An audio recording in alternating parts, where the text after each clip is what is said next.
اعوذ باللہ من الشیطان الرجیم بسم اللہ الرحمن الرحیم کما ارسلنا فیکم رسولا منکم یتلو علیکم آیاتنا ویزکیکم ویعلمکم الکتاب والحکمہ وَيُعَلِّمُكُم مَّا لَمْ تَكُونُوا تَعْلَمُونَ فَاذْكُرُونِي أَذْكُرْكُمْ وَاشْكُرُوا لِي وَلَا تَكْفُرُونَ يَا أَيُّهَا الَّذِينَ آمَنُوا اسْتَعِينُوا بِالصَّبْرِ وَالصَّلَاةِ ان اللہ مع الصابرین صدق اللہ العظیم۔ جیسا کہ ہم نے تم ہی میں سے ایک رسول بھیجا جو تم پر ہماری آیات تلاوت کرتا ہے اور تمہیں پاک کرتا ہے اور تمہیں کتاب و حکمت کی تعلیم دیتا ہے اور تمہیں وہ کچھ سکھاتا ہے جو تم نہیں جانتے، بس مجھے یاد کرو، میں تمہیں یاد کروں گا، اور میرا شکر کرو اور ناشکری مت کرو۔ اے ایمان والو، صبر اور صلات سے مدد لو، بے شک اللہ صبر کرنے والوں کے ساتھ ہے۔ پروگرام الکلام میں آپ تمام ناظرین کو ایک مرتبہ پھر خوش آمدید کہتا ہوں۔ آج ہم نے سورۃ البقرہ کی آیت نمبر 151 سے لے کر 153 تک تلاوت کرنے کا شرف حاصل کیا اور ساتھ ترجمہ بھی پیش کیا ہے۔ اب آئیے ذرا ان آیات پہ ہم گفتگو کرتے ہیں اور کوشش کرتے ہیں کہ ہم ان آیات کے معنی کو، مفاہیم کو اپنی استطاعت اور استعداد کے مطابق سمجھیں۔ اب یہاں پہ آیت نمبر 151 میں اللہ سبحانہ وتعالیٰ نے رسول اللہ صلی اللہ علیہ وسلم کی جو بعثت کا مقصد ہے اس کو یہاں بیان فرمایا ہے۔ بعثت کے مقصد کو تو حضرت ابراہیم اور حضرت اسماعیل علیہم السلام نے اللہ کی بارگاہ میں تعمیر کعبہ کے وقت جو دعا کی تھی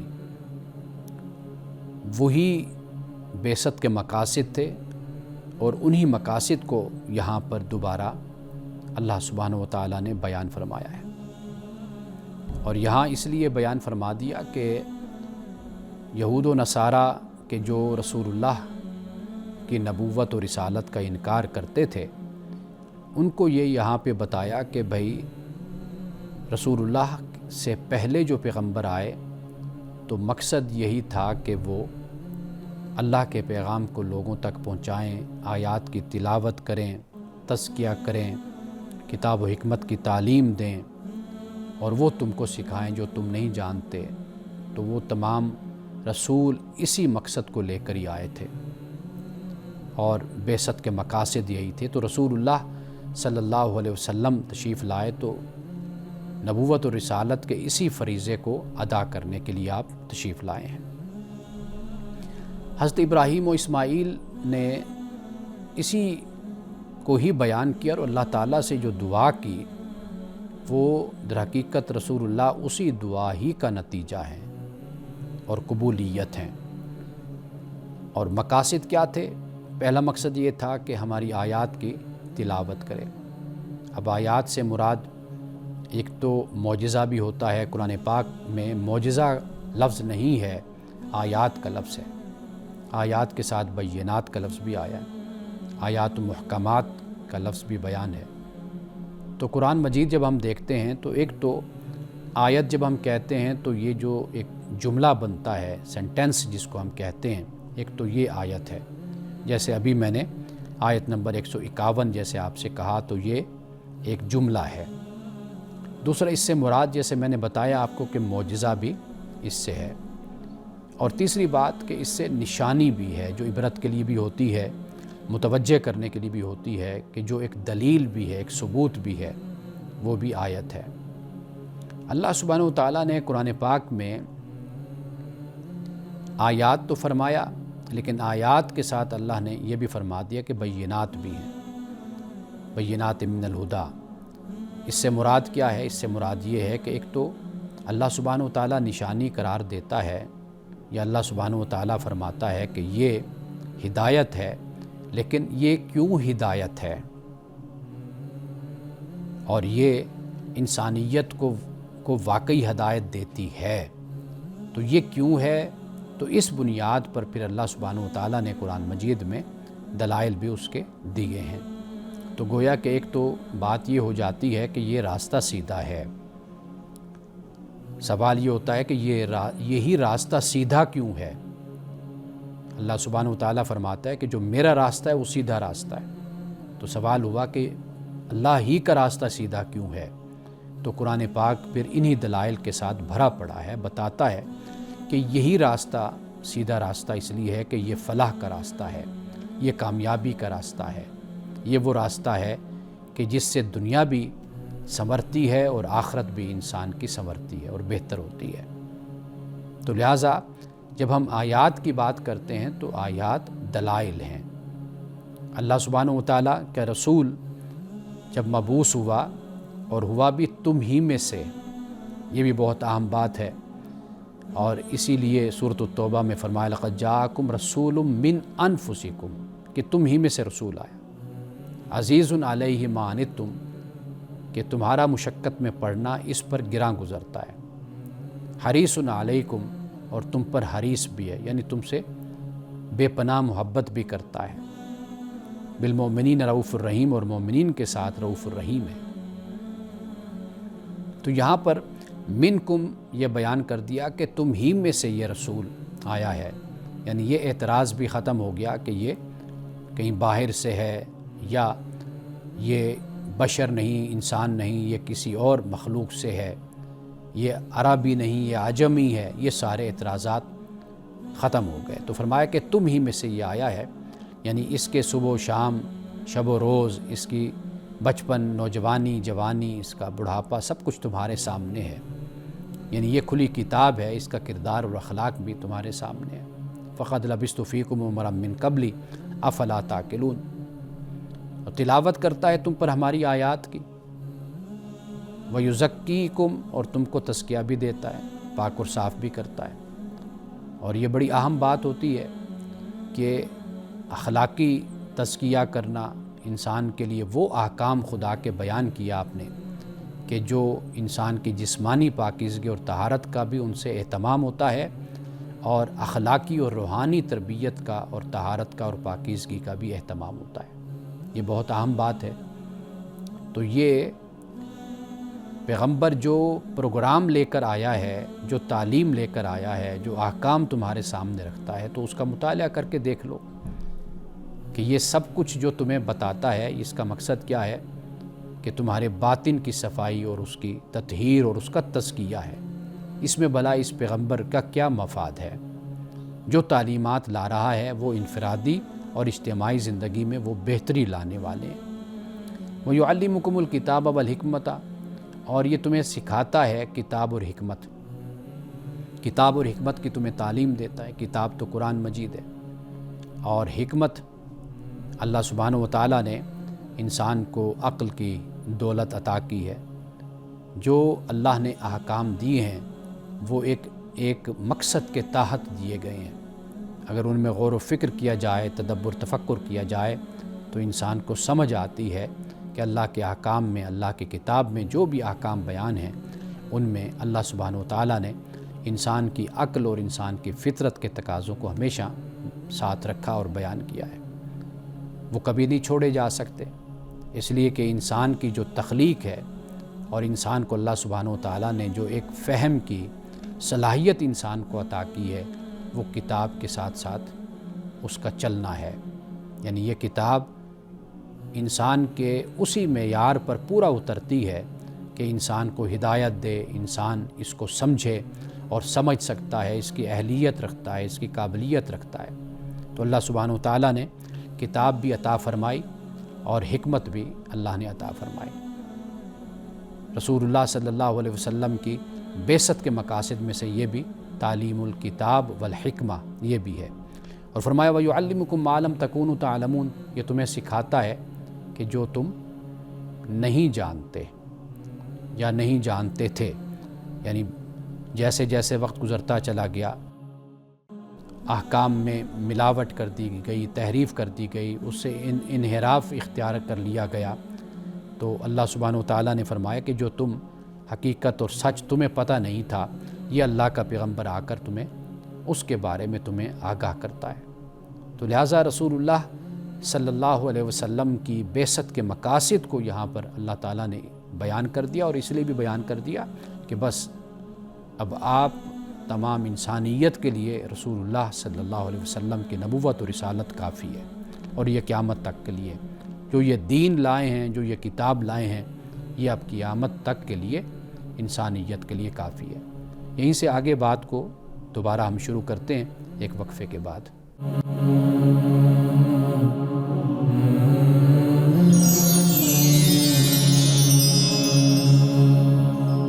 آیت نمبر 192 152، اب اس پہ ذرا ہم بات کرتے ہیں کہ اللہ پاک ہی فرما رہا ہے فَاذْكُرُونِي أَذْكُرْكُمْ، تم مجھے یاد کرو تو میں تمہیں یاد کرتا ہوں، میں تمہیں یاد کروں گا۔ اب یہاں پر وہی اسلوب ہے کہ جو ہم سورۃ البقرہ پہلے پارے میں ہم پڑھ کر آئے، یہاں پہ فرمایا یا بنی اسرائیل اذکروا نعمتی التی انعمت علیکم اوفوا بعہدی اوفی بعہدکم، کہ جو تم نے مجھ سے عہد کیا تم وہ پورا کرو، جو میں نے تم سے عہد کیا وہ میں پورا کروں گا۔ یعنی تم نے یہ عہد کیا کہ اے اللہ جو تو نے ہمیں احکام دیے ہیں، وَإِذَا أَخَذْنَا مِيثَاقَ بَنِي إِسْرَائِيلَ لَا تَعْبُدُونَ إِلَّا اللَّهَ وَبِالْوَالِدَيْنِ إِحْسَانًا وَبِذِي الْقُرْبَى وَالْيَتَامَى وَالْمَسَاكِينِ وَقُولُوا لِلنَّاسِ حُسْنًا وَأَقِيمُوا الصَّلَاةَ وَآتُوا الزَّكَاةَ، اسی طرح آگے بھی بیان فرمایا۔ تو یہ میثاق ہے، اللہ پاک فرماتا ہے کہ انبیاء علیہ السلام کے ذریعے سے جو تم نے مجھ سے میثاق کیا، مجھ سے عہد کیا، تم اپنے عہد کو پورا کرو گے تو میں اپنے عہد کو پورا کروں گا۔ یعنی تم مجھ سے اپنے وعدے کو نبھاؤ گے تو اس وعدے کے نبھانے کی صورت اور نتیجے میں میرا تم سے وعدہ ہے کہ میں دنیا اور آخرت میں تمہیں کامیابیوں سے نوازوں گا۔ وَإِنْ عُدْتُمْ عُدْنَا، بنی اسرائیل میں اسی بات کو بیان کیا کہ تم لوٹے تو ہم بھی لوٹے، مطلب یہ ہے کہ اچھائیوں سے منہ موڑ کر تم برائیوں کی طرف آ گئے تو پھر ہم نے تمہارے ساتھ وہی سلوک کیا جو برے لوگوں کے ساتھ ہوتا ہے۔ تو یہاں پر یہی اسلوب ہے اختیار کیا گیا کہ جیسے وہاں پر کہا کہ بنی اسرائیل کہ تم مجھ سے جو تم نے عہد کیا تم وہ پورا کرو، اور میں نے جو تم سے عہد کیا میں وہ پورا کروں گا، وہ یا فربون، تو مجھ ہی سے تم ڈرو، میرا ہی تقوی اختیار کرو۔ اب یہ اللہ سبحانہ وتعالیٰ نے کلیئرلی یہاں پر اس بات کو بیان کر دیا، چونکہ اب امت مسلمہ ہے، مسلمانوں کو بھی یہی بات کہہ دی، اور یہ بات میں کئی مرتبہ بیان کر چکا ہوں کہ یہ وہم، یہ خوش خیالی، یہ خوش فہمی یہ قومیں پال لیا کرتی ہیں۔ ان کا خیال یہ ہوتا ہے کہ ہم برتر ہیں، ہم اعلیٰ ہیں، ہم عرفہ ہیں، حالانکہ وہ برتری، وہ رفعت اور وہ اعلیٰ ہونا وہ اخلاق اور کردار کی بلندی اور علم کی بلندی کی وجہ سے تھا۔ وہ اللہ کی بات مانتے رہے تو اللہ تعالیٰ نے ان کو برتری بھی دی، اللہ نے ان کو بلندیاں بھی دیں، ترقیاں بھی دیں اللہ نے ان کو۔ اب آنے والی قومیں یہ خیال کر لیتی ہیں نسلیں کہ جیسے ہمارے آبا کو برتری حاصل تھی یا ہمارے آبا بلندیوں پر تھے، اسی طرح ہم بھی انہی کی چونکہ اولادیں ہیں تو یہ سب کچھ ہمارے پاس میراث کی صورت میں ہوگا۔ نہیں، میراث تو یہ ہے نہیں۔ اللہ پاک فرماتا ہے کہ یہ تو جو کرو گے ویسا بھرو گے، سنت اللہ تبدیلا لا تبدیل لکلمات اللہ، کہ جو اللہ کے کلمات ہیں یہ نہیں بدلتے، اللہ کی جو سنت ہے وہ تبدیل نہیں ہوتی۔ تو سنت یہی ہے، قوموں کے ساتھ یہی معاملہ چلتا آیا ہے۔ وقالت الیہود والنصارى نحن ابناء اللہ واحباؤہ قل فلم یعذبکم بذنوبکم بل انتم بشر ممن خلق، فرمایا کہ یہ کہتے ہیں کہ بھئی ہم اللہ کے محبوب ہیں، اللہ کے دوست ہیں، تو فرمایا اے نبی آپ ان سے کہیے پھر تمہیں اللہ عذاب کیوں دیتا ہے؟ تمہارے گناہوں کی وجہ سے۔ فرمایا کہ تم بھی ایسے ہی مخلوق ہو جیسے پہلے اللہ نے بشر پیدا کیے، انسان پیدا کیے، تو تمہیں کوئی سرخاب کے پر تو نہیں لگے ہوئے نا؟ جو اصول ہے، جو قانون ہے، اس کے مطابق ہی فیصلہ ہوگا۔ تو یہاں پر پہلے ہی اب مومنوں سے یہ فرمایا جا رہا ہے فَاذْكُرُونِی أَذْكُرْكُمْ، مجھے یاد کرو تو میں تمہیں یاد کروں گا۔ یعنی یاد کرنے سے مراد کیا ہے کہ تم جو میں نے تمہیں ذکر دیا، تمہیں جو میں نے اپنا پیغام دیا ہے، اپنی وحی دی ہے، اپنا کلام دیا ہے، اپنی کتاب دی ہے، اس کو تم تھامے رکھو گے، اس کو تم یاد کرو گے تو پھر کیا ہوگا؟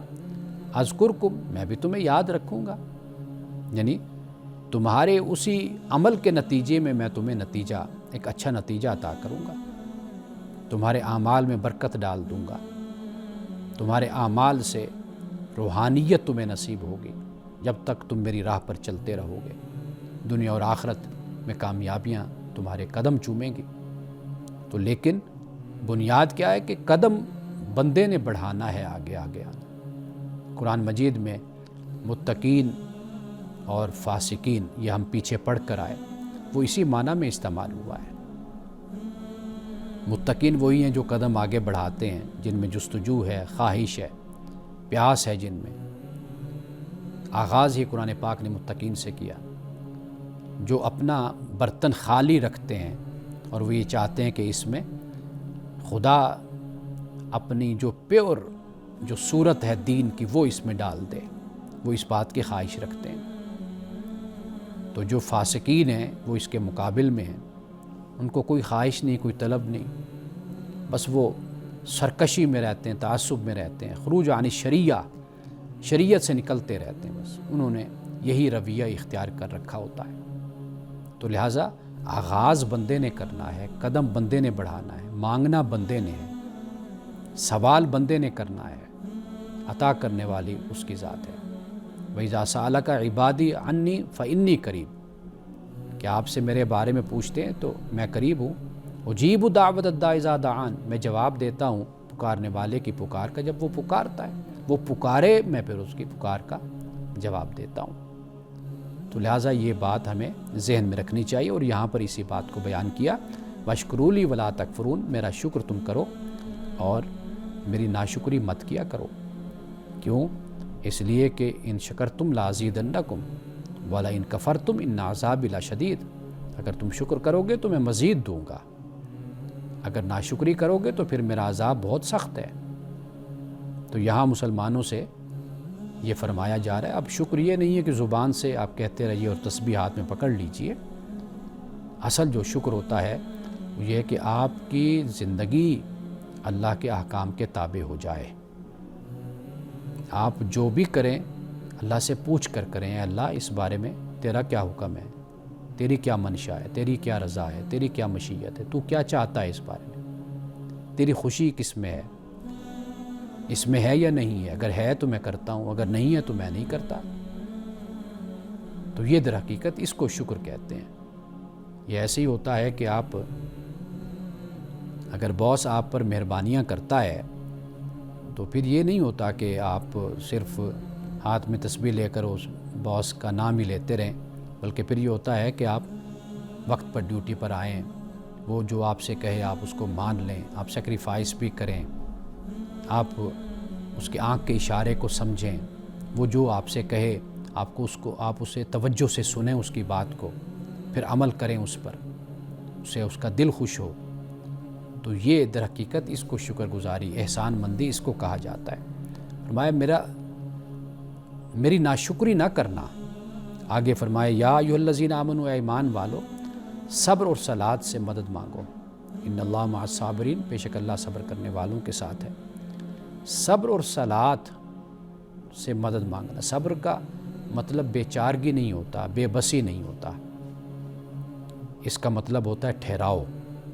صبر کا مطلب ہوتا ہے ٹھہراؤ، یعنی آپ اپنے اندر استقامت کو پیدا کر لیں، ڈٹرمنیشن کو پیدا کر لیں اپنے اندر، یہ در حقیقت صبر ہوتا ہے۔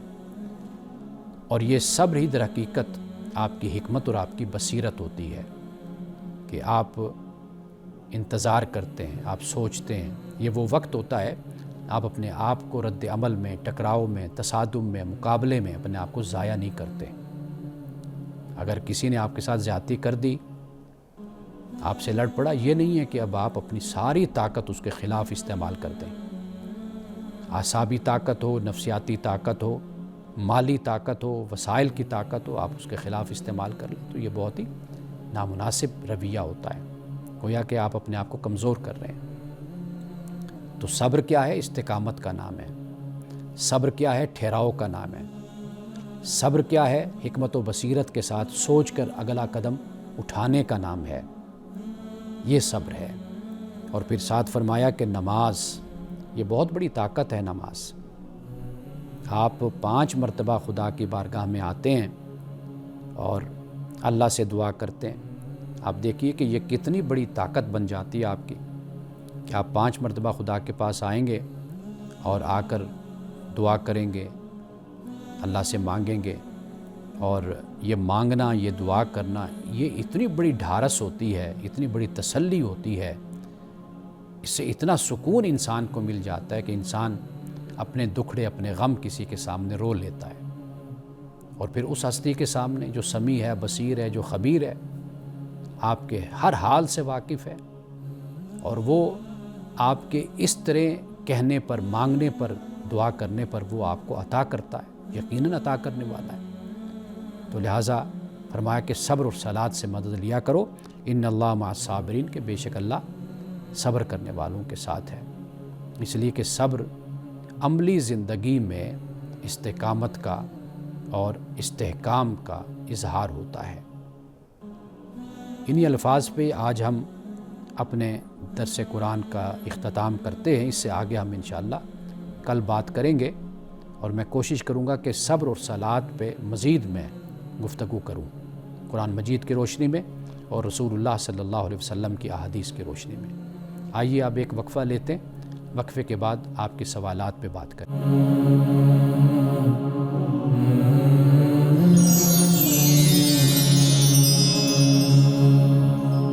کیا عورت اپنا حق مہر خود طے کر سکتی ہے؟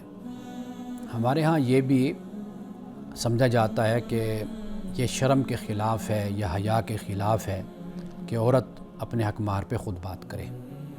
میں تو اس کے لیے ہمیشہ یہ کہا کرتا ہوں کہ جو نکاح فارم ہے، چونکہ میں خود پڑھاتا ہوں نکاح فارم، اس کی تمام کلازز جو ان سی ایک ایک کر کے میں سمجھاتا ہوں، اور جو ہمارے ادارے میں کورس ہوتا ہے، اس کورس میں گائناکولوجسٹ ہوتی ہیں، سائیکالوجسٹ ہوتے ہیں، اس طرح قانون دان بھی ہوتے ہیں، مختلف لوگ آتے ہیں، ان کے سیشنز ہوتے ہیں۔ لیکن جو نکاح فارم ہے یہ میں خود پڑھاتا ہوں بچوں کو، یعنی جن کی ابھی شادی ہونے والی ہے یا ابھی شادی نہیں بھی ہونے والی، لیکن ان کو اویئرنیس کے لیے۔ تو یہ بڑا ضروری ہوتا ہے۔ میں تو یہ کہا کرتا ہوں کہ جن کی شادی ہونے والی ہے ان کو نکاح فارم دے دینا چاہیے، دونوں کو، اور دونوں اسٹڈی کریں، مطالعہ کریں، پڑھیں، تاکہ یہ جو جاہلانہ رسوم و رواج ہمارے معاشرے میں، ان کا خاتمہ تو ہو۔ بیٹا ہو یا بیٹی، ان کو پوری سمجھ تو ہو کہ وہ انہوں نے ایک نئی زندگی کا آغاز کرنا ہے، ان کی ذمہ داریاں کیا ہیں، ان کے حقوق کیا ہیں۔ ہماری بدقسمتی یہ کہ ہم نکاح فارم کے کچھ کلازز پہ کراس کر دیتے ہیں، اس پہ کوئی بات ہی نہیں ہو پاتی۔ یعنی جب برات آ جائے گی تو برات کے وقت ہی بیٹھ کر ایک آدھے گھنٹے میں فوری نکاح فارم فل ہوتا ہے۔ یعنی حیرانی کی بات ہے، آپ رویہ دیکھیں معاشرے کا، والدین کا، بہن بھائیوں کا، خاص طور پر بھائیوں کا، سرپرستوں کا۔ یعنی آپ اپنے گھر سے بیٹی کو، بہن کو رخصت کر رہے ہیں۔ آپ کاغذات جائیداد کے جو ہوتے ہیں، آپ نے پلاٹ لینا ہو تو آپ اس کو اتنا پڑھتے ہیں، پڑھاتے ہیں، سمجھتے ہیں، پھر آپ اس پہ سائن کرتے ہیں، دستخط کرتے ہیں۔ لیکن نہ دلہا نکاح فارم کو پڑھتا ہے، وہ بھی ایسے بیٹھا ہوا جیسے نکاح خان نے کہہ دیا، رجسٹرار نے کہہ دیا، اس نے سائن کر دیا۔ وہ جو بیچاری بچی بیٹھی ہوتی ہے، دلہن، وہ تو ویسے بھی یعنی وہ اس پر جو ہمارا رویہ اور طریقہ ہے معاشرے کا، وہ یہی ہے کہ ہم سمجھتے ہیں کہ یہ حیا کے خلاف ہے کہ وہ یہ کہے کہ بھئی یہ آپ نے کیا میرا حق مہر کیا مقرر کیا ہے، آپ نے کیا لکھا ہے، مجھے بتائیں تو صحیح، زندگی میں نے اس کے ساتھ گزارنی ہے۔ تو یہ شرم حیا کے خلاف بات ہے۔ طریقہ کار یہ ہونا چاہیے کہ کچھ عرصہ پہلے یا کچھ ہفتے پہلے آپ کہہ لیں، وہ دے دینا چاہیے لڑکے کو اور لڑکی کو کہ وہ بیٹھ کر سٹڈی کریں، مطالعہ کریں، پھر اس کے بعد وہ بات کریں، آپس میں گفتگو کریں۔ پھر گھر والے بھی بات کریں آپس میں. تو اس طریقے سے مسئلہ حل ہونا چاہیے. یہ جو ہمارے ہاں رائج طریقہ ہے یہ بالکل اس کی کوئی گنجائش نہیں ہے. یعنی نہ اس کی کوئی سنت میں گنجائش ہے دین میں، نہ اس کی کوئی گنجائش معروف طریقے سے اور ایک اچھے معاشروں میں بھی اس کی کوئی گنجائش نہیں ہوتی. اب آئیے ذرا اس سوال کی طرف. دیکھیے قرآن مجید میں واضح ہے کہ مہر عورت کا حق ہے اور اب اسے پورا اختیار ہے. جب قرآن نے کہہ دیا وَآتُوا النِّسَاءَ صَدُقَاتِهِنَّ نِحْلًا کہ خوش دلی کے ساتھ عورتوں کا جو حق مہر ہے وہ ادا کرو، مردوں سے یہ کہا. اور اب اس کے بعد یہ عورت کا حق ہے، پورا اختیار ہے عورت کو. اب وہ مہر کم رکھے یا مہر کو زیادہ رکھے، خود طے کرے، یہ سب کچھ وہ کر سکتی ہے. اب شوہر جو پیشکش کرے اس سے وہ اختلاف کرے، وہ اس سے اتفاق کرے، وہ یہ کر سکتی ہے.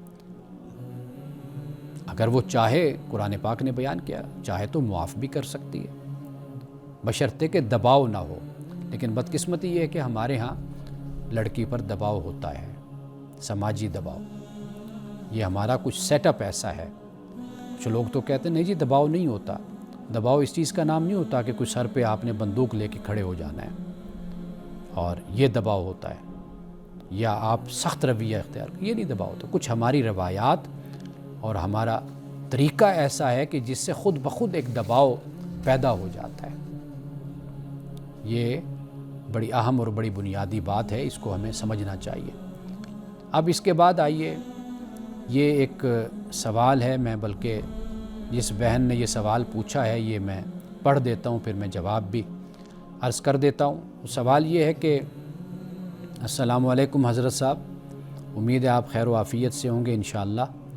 آپ کے پروگرام کی وجہ سے ہمیں بہت رہنمائی حاصل ہو رہی ہے، جزاک اللہ خیر، آمین ثم آمین.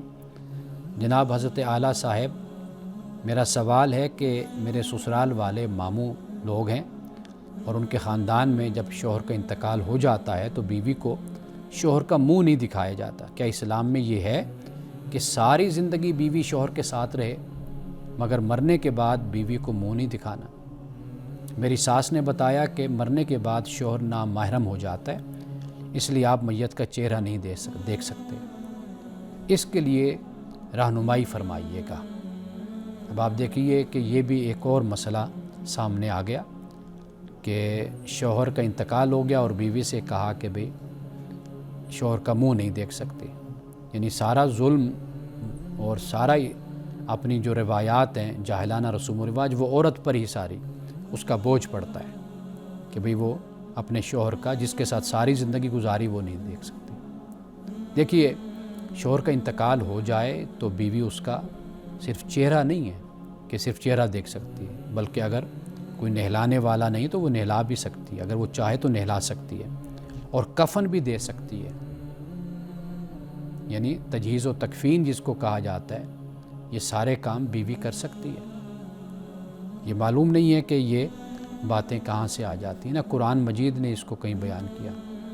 چلے ہم حدیث میں کہیں تو حدیث میں بھی نہیں ہے.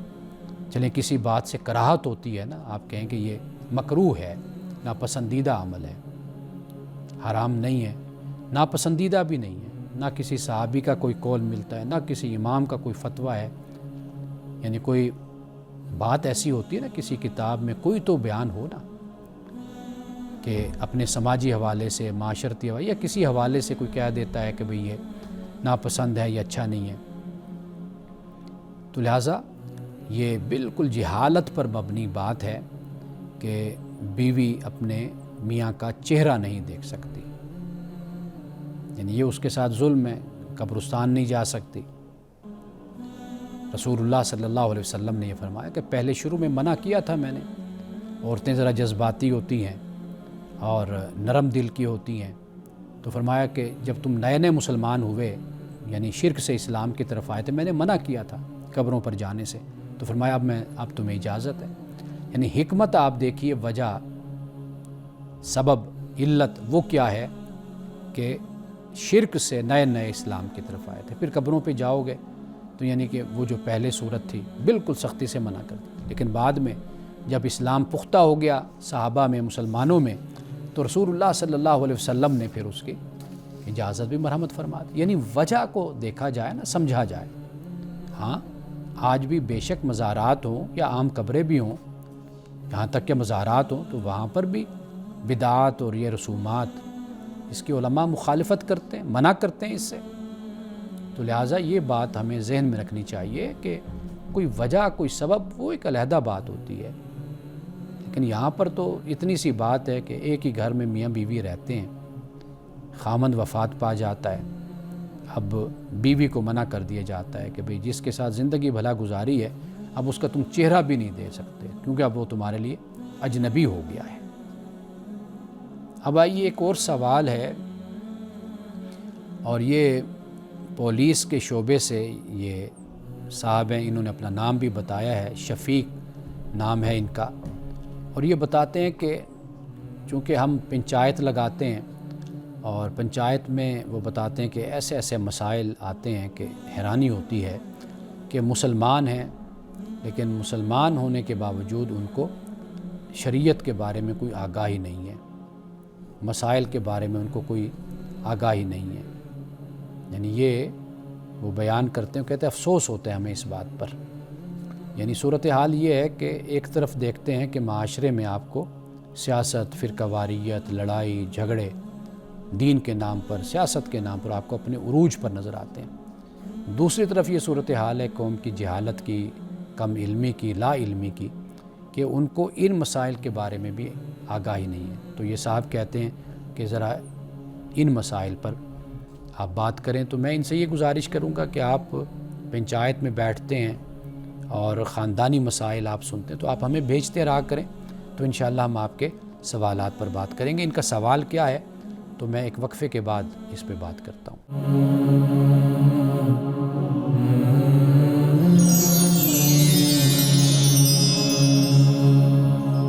ان کا جو سوال ہے وہ سوال یہ ہے کہ ایک شخص اپنی بیوی کو طلاق دے کر اپنی سالی سے شادی کرتا ہے، کیا وہ طلاق کے فوراً بعد عدت کے دوران شادی کر سکتا ہے جبکہ وہ اس کی بیوی کی بہن ہے؟